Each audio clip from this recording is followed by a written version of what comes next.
I guess with the International Space Station constantly moving, can you tell me where the space station is at this moment? What are you guys seeing outside right now? We're starting to look around because we need to double check. We've both been working pretty diligently all day, so we haven't looked out in the window in a few hours.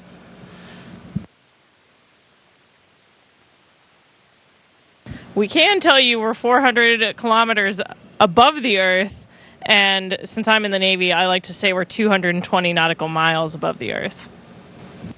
Works for me. This was your first trip to space. Can you walk me through your feelings and thoughts as you were launching into the space, up to the space station? Yeah, we had kind of a unique crew on Crew 3 Dragon headed up here to meet Mark, who's been up here already for 6 months. But we had 3 rookies on our crew it was their first launch, and then we had Tom Marshburn, who has the distinct honor of being one of the very few people to have launched on the shuttle, the Soyuz, and now the Crew Dragon. So 3 different vehicles. I think for us, we felt really well trained. The NASA astronauts who have come before us on the Crew Dragon and the SpaceX training team did an awesome job preparing us. So honestly, sometimes we weren't even sure that it was real, but it was just an incredible experience. The Falcon 9 is an awesome ride, and we had a really smooth and nominal flight up into orbit. You were able to do your first spacewalk just a couple weeks ago. Tell me what that was like. It was absolutely incredible. It was something that I was really hoping I would get the chance to do while I was aboard the space station for this mission, and so the chance to do it so early in my mission was a huge opportunity for me and the entire team. We were really lucky that we had a really experienced team with a lot of training opportunities before we launched, so we got the opportunity to practice it in the Neutral Buoyancy Lab, which is the big pool where we practice spacewalks underwater. We practiced it in our virtual reality trainer. We studied it a bunch when our launch got delayed, and then we got up here and had an incredible team. So Mark and Raja suited us up.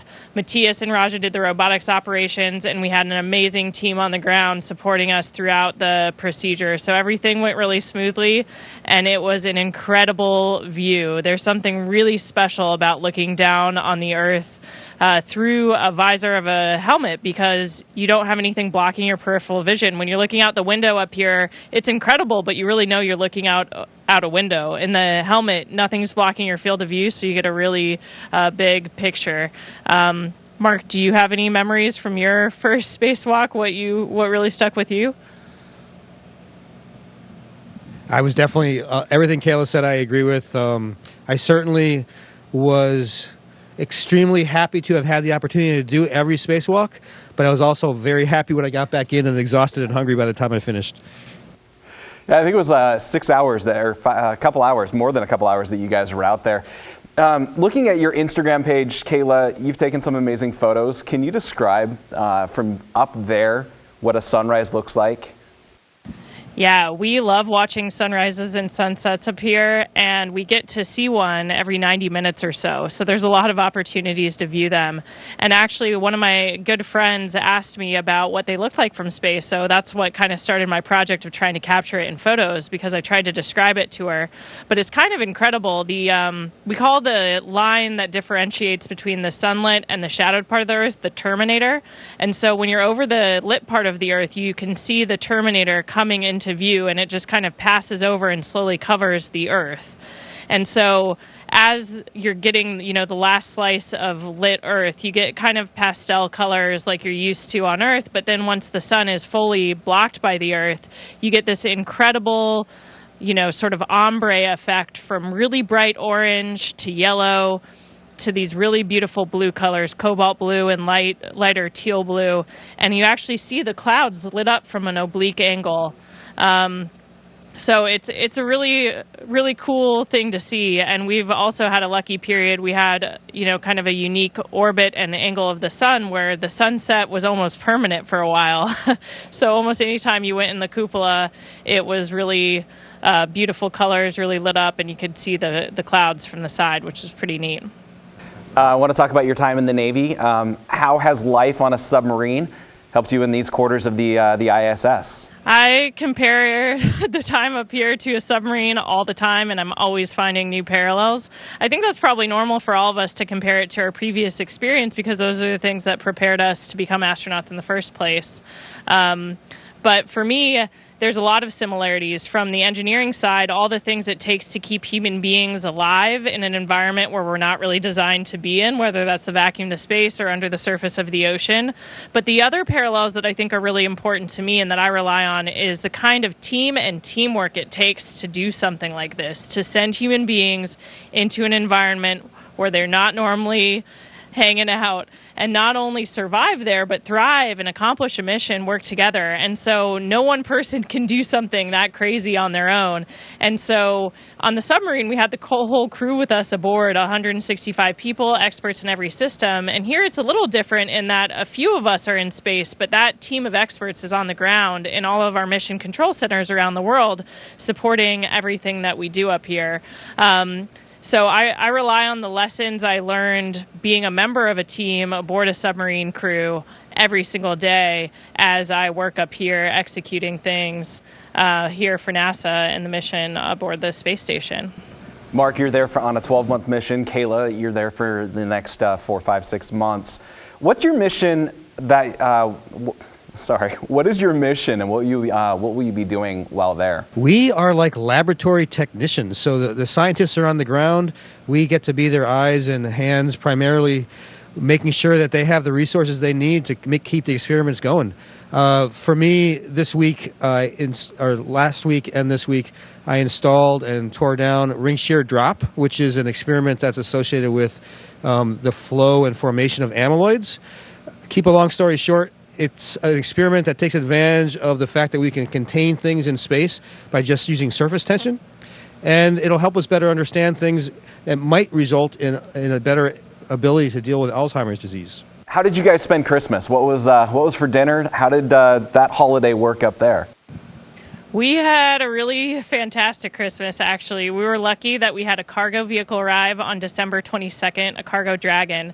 So we got a lot of fresh Christmas treats, a lot of fresh food, and some special holiday food. And we had a big Christmas Eve dinner with the entire space station crew. Our cosmonaut colleagues joined us. And then on Christmas Day, we actually had a Christmas cookie decorating contest, which we invited the ground control centers around the world to judge. And actually, Mark won a few awards there. I think you won Best in Show on the 3D decorating contest and Best Space Themed on the 2D decorating contest. So we had a pretty good time, had a lot of good Christmas cheer up here. To each of you, why did you want to become an astronaut? I always thought being an astronaut would be an amazing thing. Never thought it would be a real possibility. But the thing that always inspired me about it was this idea that we get to explore and do it in a way that benefits all of humanity. And for those reasons and the fact that it's a job that combines mental and physical challenges, everything about it's appealing to me. And even the fact that looking out the window just gives you an opportunity to get a perspective on our existence that you don't normally get. For me, I didn't grow up dreaming specifically of becoming an astronaut. I was always looking for opportunities in sports, athletics, and eventually in joining the military that would be challenging but also fun for me, things I was passionate about and that I would be doing with the best team, the best people surrounding me. And so that's what took me to the Naval Academy, that's what took me to the submarine force. And it wasn't until after my time serving on a submarine that I became inspired to become an astronaut. I just happened to meet an astronaut who's also a Naval Academy graduate at an event and got the chance to talk to her, and hearing her stories about assembling the space station as part of the shuttle program really inspired me because of all the parallels with what I had just got done doing aboard the submarine. And I think if it wasn't for that experience, wasn't for the people who surrounded me and supported me, who molded me into a young leader, who helped me develop as an engineer, I wouldn't have had the confidence to even apply in the first place, let alone dream that I would actually get it. So for me, I was just attracted to the mission, the opportunity to continue to serve, and the opportunity to be a part of the incredible team that NASA has. I remember when I was in the second grade, they asked, what do you want to be when you grow up? On my sheet of paper, it says, I want to be an astronaut. Obviously, I took a different career path, but for those kids that are out there saying, I want to be an astronaut, or maybe the young adults that are in high school right now, what would you tell them to those saying, I want to be an astronaut? I would say find things that will push your boundaries, look for challenges, risk failure. Always be a team player, and by that I mean you should always try to do your best, but put more effort into getting the people around you to be their best than you standing out all the time as being better than other folks. So do your best, get everybody else to take everybody else along with you. The only thing I would add to that is just recognize there's no one path to becoming an astronaut. There are people who are in our office who are incredible astronauts from so many different backgrounds, so many different academic interests, so many different professional interests. And so I think something that's really important is finding things that you're passionate about and that are challenging to you, kind of like we talked about earlier. I think we've all been in situations where we've had to do things that are really hard that we also don't enjoy, and that's just no way to live your life or really to develop yourself. And so for me, it was always about finding things that I knew would be challenging, but also that I knew I would enjoy, because that's just the right place to be in your life. And if that happens to get you to the point that you get to become an astronaut, that's fantastic. But if it doesn't, you're already doing something that you really believe in. Kayla, you're part of the Artemis mission, NASA's plan to land on the moon in a couple years. How does this mission prepare you for that? I think there is no better possible training for Artemis and for our return to the moon than being aboard the International Space Station. We have been operating the International Space Station continuously for more than 2 decades now, with U.S. astronauts up here every single day for the past 20 years plus. That's kind of incredible to think about. And so we have a really mature operational philosophy here. We really understand how to run the space station from mission control.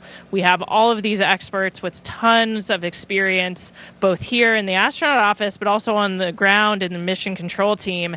And we get to do things like do spacewalks, fix things that break, keep our environmental control system running. And so for me, I think there's no better way to prepare, to push the boundaries, to do things we've never done before, to face challenges we can't even foresee, than to learn from that experience like I'm doing right now aboard the space station. Mark, with your 6 months of experience prior to Kayla showing up, what kind of advice do you give her? How do you sleep? How do you take breaks? How do you mentally handle what you're living in?